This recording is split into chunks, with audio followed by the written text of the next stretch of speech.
Miami, Dwyane Wade had a 2-hour phone call with Donovan Mitchell over the summer, fielding question after question about what the path toward NBA stardom is like.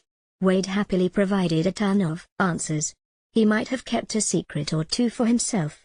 Wade drove past Mitchell on Miami's final possession, drew a foul from Rudy Gobert at the rim and made 2 free throws with 3.2 seconds remaining to lift the Heat to a 102-100 win over the Utah Jazz on Sunday night, a game where Mitchell's three-pointer at the end hit the rim and bounced away.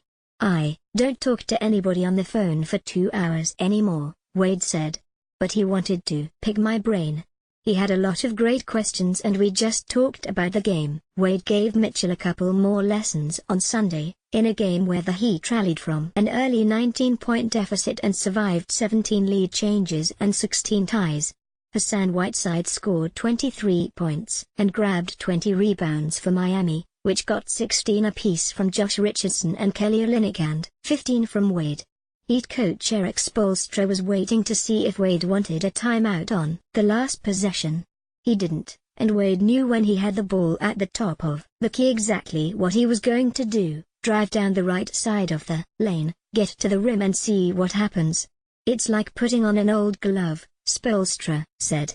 "We've been in that situation so many times before." It was very natural for him to read everything. Gobert didn't like the call. "I just want it to be consistent at one point," Gobert said. "Every night is the same stuff." Ricky Rubio led Utah with 23 points. Jae Crowder scored 19 and Mitchell had 18 for the Jazz, on 8 for 24 shooting. Afterward, he said, "Going head-to-head with Wade was special. That was surreal, to be honest," Mitchell said. Gobert had 12 points and 18 rebounds for the Jazz. Wayne Ellington had 12 points, all of them on three-pointers, including one with 2:03 left that gave Miami the lead, and the Heat wouldn't trail again. Utah's lead was 55-53 at the half, a score that would suggest the first 24 minutes were nip and tuck for both sides. Not exactly. The Jazz ran out to leads of 20-5 and 35-16, shooting 65%, while holding Miami to 28%, and turning the first 6 Heat turnovers of the night into 12 points. And then Utah suddenly went ice cold. Miami went on a 20-0 run, forcing Utah into 14 consecutive missed shots, to turn the 19-point deficit into a 1-point lead. "We'll clean it up. It's little things," Utah coach Quinn Snyder said. "Overall, I'm happy with how we competed, but obviously we wish we could do things better for a full game."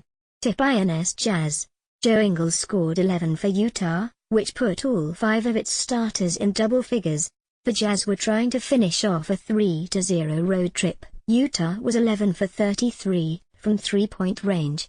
Heat. The 20-0 run was Miami's longest of the season, topping a 17-0 streak at Chicago last month. The Heat were back in their red jerseys, a second consecutive deviation from the schedule.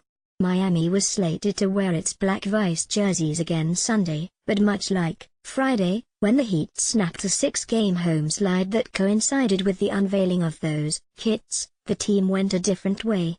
Injury list. Miami's injury list, which already included Goran Dragic, knee; Tyler Johnson, hamstring; Derek Jones Jr., hamstring; and Dion Waiters, ankle surgery recovery, got deeper in the first half.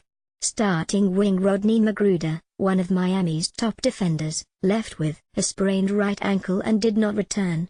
Odd schedule. It's a strange schedule this year for the Jazz, who have now played 24 games, a league-high 16 on the road, a league-low 8 at home.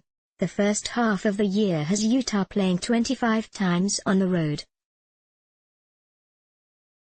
16 at home, and obviously the exact inverse of that awaits the Jazz in the season's second half. Up next, Jazz host San Antonio on Tuesday. Heat host Orlando on Tuesday. Subscribe to get access to the Philippine Daily Inquirer and other 70-plus titles. Share up to 5 gadgets. Listen to the news. Download as early as 4 a.m. and share articles on social media. Call 896-6000.